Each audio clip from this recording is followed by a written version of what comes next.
Hello again. I'm back. It's been a few months. I've been all the way over to France. I had to deliver some cargo over there. With the Seahawk, But I'm back. Have you seen my cousin Zeke? No? I want to just brush up on a few things that I told you last time. We were talking about that story. The Barbary pirates and all. And what about Lieutenant Stephen Decatur? Well, many things happened to him, but I will tell you this. He got himself in a duel. Yes, he did. Same as Aaron Burr did before. Alexander Hamilton. He was shot. And he was killed. Only 41 years old. 41 now. That's too young to die. But he left his wife $75,000. That'll buy a few shoes, won't it now? Yes.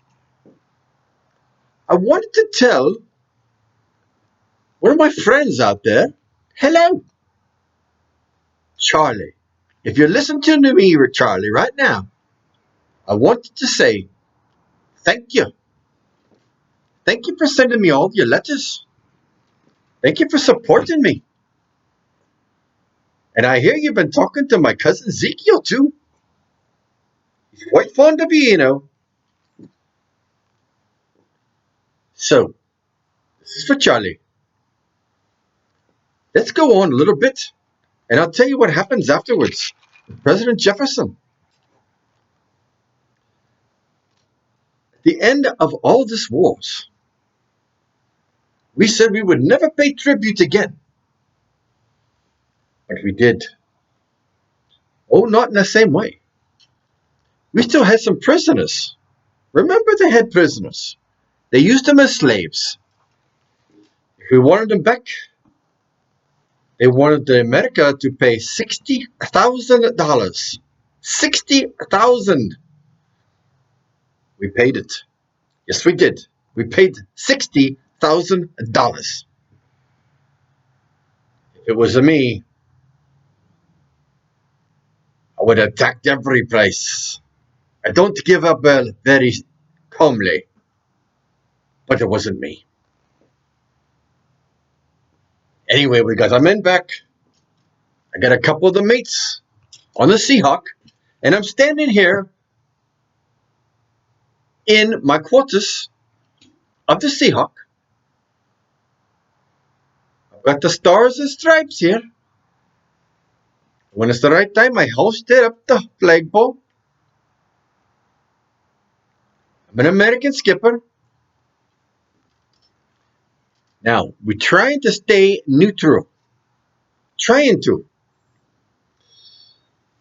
And President Jefferson wanted to stay neutral in the French and English Napoleon Wars.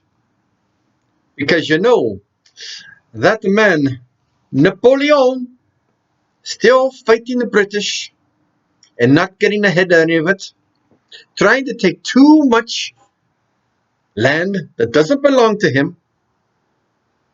We don't want to be part of any of it. No, we don't. None of it.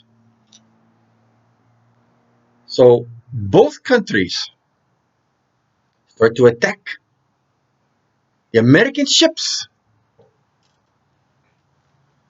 We're supposed to be friends to both of you. And they start to take our sailors, and what they call that is impressing. Impressing. It's another word for kidnapping. They were kidnapping our sailors. Yes, they were. And they were taking them. And they were using them on their own ships as slaves and as their own mates. And then this story happens in June of 1807. 1807. President Jefferson, still the President of the United States. There's a ship called the Chesapeake. The Chesapeake left the ports in Virginia. As it was sailing out, an English ship called to her, hailed over to her, saying, "Slow down, we're going to board you and see if there's any English mates on your ship." Now, why would we have English? We're Americans. But you see, we all have a different type of way of talking, don't we? It could be Scottish, could be Irish, could be English. It could be backwoods frontiermen. And the Chesapeake said, "No, we're not going to stop." And so some firing went on. And a Leopard, which was the British ship called the Leopard, it fired on the Chesapeake and it crippled her in the water, cut the mast right off, and they boarded that ship. Yes, they did. And they took some men. Now, supposedly, there was a few British men on that ship that had left the British Navy and were fighting with the Americans.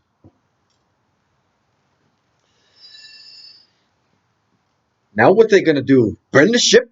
Kill the crew? Take some slaves? Take the cargo? No. They took what they wanted and they left the men to be on the high seas without any way to get back. They were at the mercy of the oceans. They could be going any place, but they didn't realize the Americans are pretty smart. And they rigged up the rigs and they built the mast back up. It took them a while, but they got back to Virginia. And when they did, the people were pretty upset that the British were still attacking our ships and taking our men and impressing the men. This was all supposed to be dealt with the Jay Treaty. It never was. It never was. The British do what they want to do on the high seas. Remember, President Jefferson cut the Navy and the Army that we had in half. It was only a few ships out like mine. And now we need those ships, don't we? Yes, we do. So the Chesapeake makes it back. Our pride as Americans is challenged. And the people want to go to war. Yes, they do, with the English again. President Jefferson said, "I have never seen this since the days of Lexington and Concord.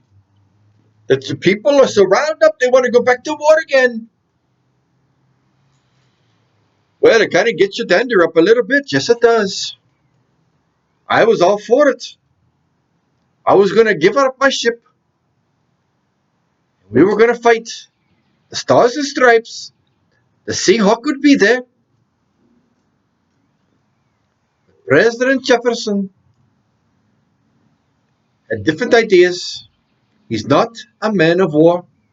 Even though we did what we had to do in the pirate wars, in the Barbary Coast wars, he did what he had to do, but now he's going to take a different tactic. So listen to what he does. It's quite interesting. I don't know if you'll understand it all, but let's give it a shot anyway, shall we? Jefferson places an embargo on all French and English ships coming to America. An embargo, an official ban on any type of goods that they're bringing into our country. No more. Congress passes the Embargo Act of 1807. The Embargo Act of 1807. Remember that now? The Embargo Act of 1807. I'm going to tell you for a reason. prohibited all American ships. Now listen to this. It prohibited all American ships and the cargo from leaving the United States ports for any ports. Not just England and not just over in France. Any ports. What about Spain? Can't go there. What about the Africa? Can't go there. South America can't go there. No. The Embargo Act was going to hurt us more than it will hurt them. Not a good plan. Not a good plan. So let's see how it works out. The act was a disaster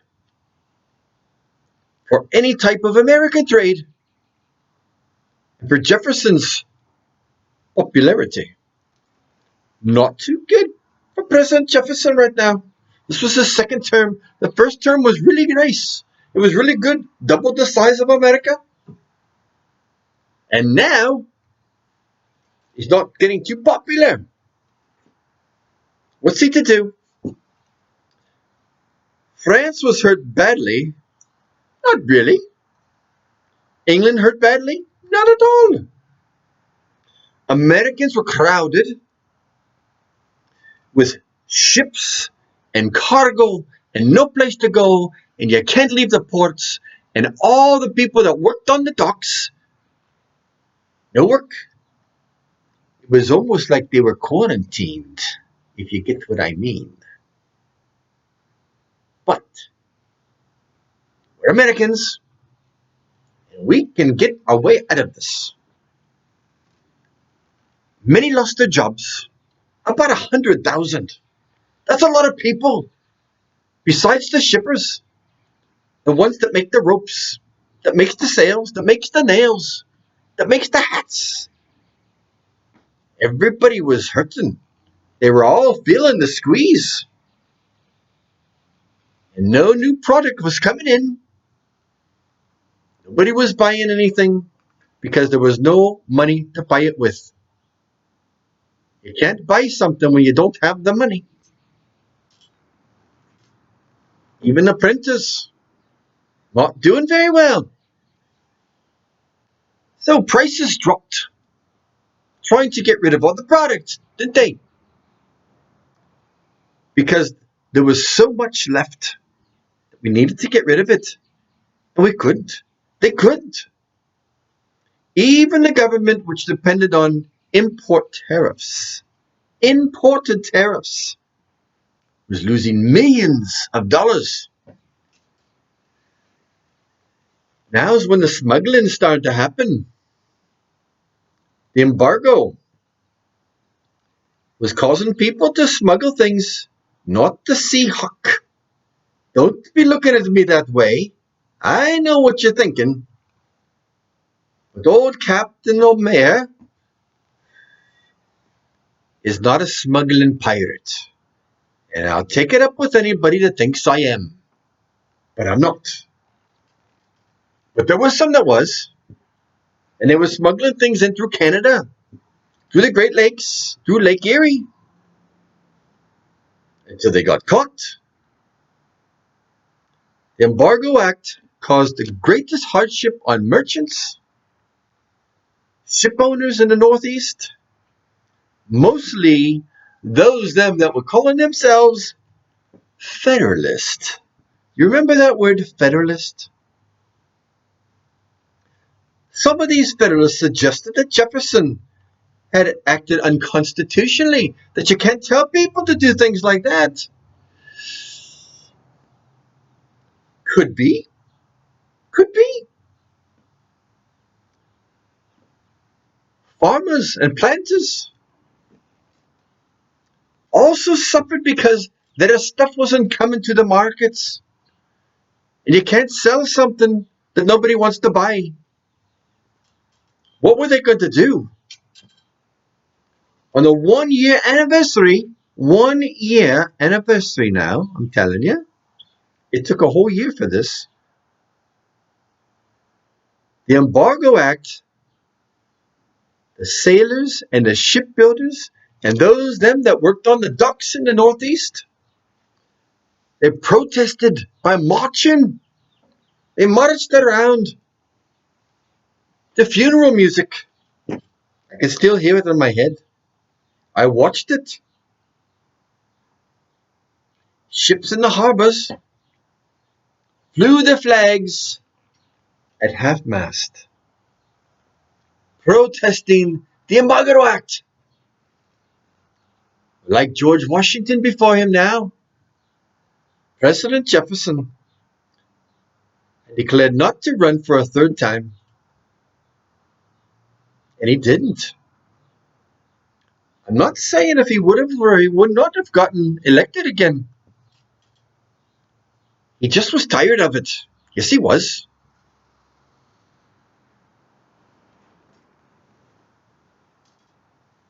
Now, who was going to take over? In the year of 1808, it was time for an election, and a young man named James Madison would win over Charles Pinckney. Have you heard of James Madison before? Yes, he's a good man. He's a good man. So the Federalists, they chose Charles Pinckney, and the Republicans chose James Madison, and Madison wins. A few days before Jefferson left office, though, Congress repealed the Embargo Act. Imagine that. Life started to look a little bit better. People started coming out from their caves. Not literally, but they were happy. I was happy because I had a lot of work I could do. I'd been living off pennies, scraping by, hardly making a wage. And I couldn't pay my mates. I had to let them go. Now it's time to be calling them back. Because we've got work to do, mates. We've got places to go. We've got things to do. So Jefferson and the Congress, they repeal the Embargo Act in 1808. And he improves on another act that he will call the Nonintercourse Act. Nonintercourse Act. March 1st, 1809, it was presented. By the time it got through everything, this is what it did. The act lifted the embargoes on American shipping, except for those bound for Britain or for France. Don't you think that would have worked a little bit better if he'd done it before? That's what the Embargo Act should have been. But instead, he stopped all of us. Little bit of a misjudgment there. But we all make mistakes. We forgave him. Because now we have work to do. We have jobs. With the Non-Intercourse Act, we can't be trading with the British or with France. The intent was to damage the economies of Britain and France. So let's make sure we get this right. The whole reason that he had the Non-Intercourse Act was to hurt the economies of Great Britain and France. Everything comes down to money, doesn't it? Yes, it does. Was it going to hurt their economies? A little bit, because now we are going to be out there. And we are not accepting anything from Britain, and we're not accepting anything from France. And if you get caught trading to Britain or trading to France, there could be some consequences. So the Seahawk is not going to be trading to those. Nope. And I'm not going to be bowing down to any pirates on the seas either. Some of the pirates might be scouting for Britain, and some might be scouting for France. And old O'Meara, no, Captain O'Meara, will fight the pirates.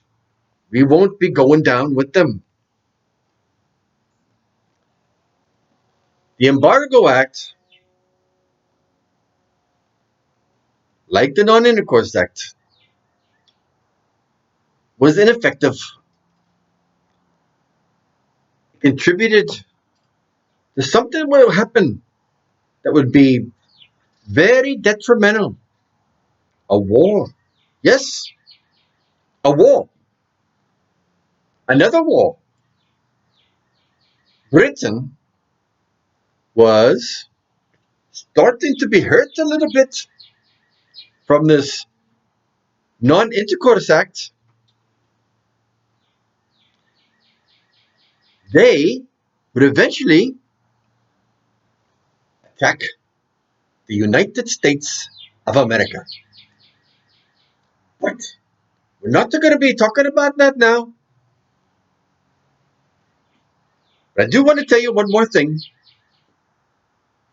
In 1810, President Madison,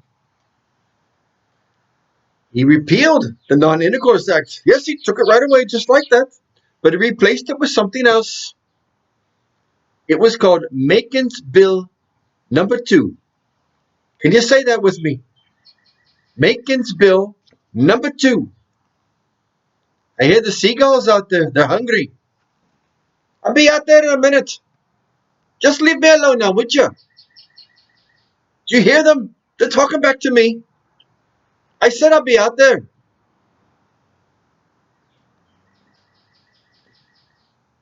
The Bacon's Bill number 2 states this, that if England or France would respect our neutrality, whichever one would do it first, the United States would trade with them and not with the other. So we're playing one against the other. Let me get that straight again. If you were France and you decided to respect our neutrality and not attack our ships and not impress or kidnap our men, we'll start trading with you again. That's fair. And we will not trade with England. Now, what if England was the first one? What if they were to be the first one? They could be. Then we will stop trading with France. Who do you think will be first? Would it be France? Or would it be England? I've been in both places. I've been in the palaces of both places. Yes, I have. Thomas James Patton O'Meara has been in the palaces. It's a toss-up. It really is. But somebody's got to make the first move. Is it going to be England? Or is it going to be France? I don't know right now. And I can't be telling you everything, because I'm going to be running out of time here pretty soon. But I do want to show you something. If you like those stories I've been telling you, there's an awful lot more about the Barbary Coast Wars. Let me show you a book. I've been reading this. Very interesting. Can you see it here? Can you see it? It's called Thomas Jefferson's and the Tripoli Pirates. The Forgotten War. It was forgotten until I just got done telling you. You didn't know about it, and I didn't forget about it. I was there. I knew all about it. But there's so many stories in here, you really should watch it and read it. What do I mean by watching it? How can you watch it if you wasn't there? Because Mr. Johnson told me, your teacher, that he's going to give you something to watch about this. It's very, very important that you watch it. Very interesting. Kind of comical too. But if you really want to know more, I'd like you to get this book. Brian Kilmeade. Very good book. Cheap. And you need to start doing some reading on your own, folks. On your own. Start reading. Now, if you really like my speaking to you like this, let Mr. Johnson know. Let him know. Would you rather have Zeke come back? Because he can come back. Sometimes I'm away for a while, months at a time, and I'm giving my cousin Zeke a little bit of a break because he asked me to. And he knows I'll be leaving soon. So let Mr. Johnson know if you like the best or the worst. I'm going to let you go now because we are done with the storytelling for today. And I want you to be mindful of what might be coming up on Friday. Yes, I'm giving you a bit of a clue here. Something might be happening on Friday. So pay close attention, will ya? Do yourself a favor. Be kind. Be kind, folks. Being mean will never get you any place. Be kind and tell people that you love them. Because time is precious.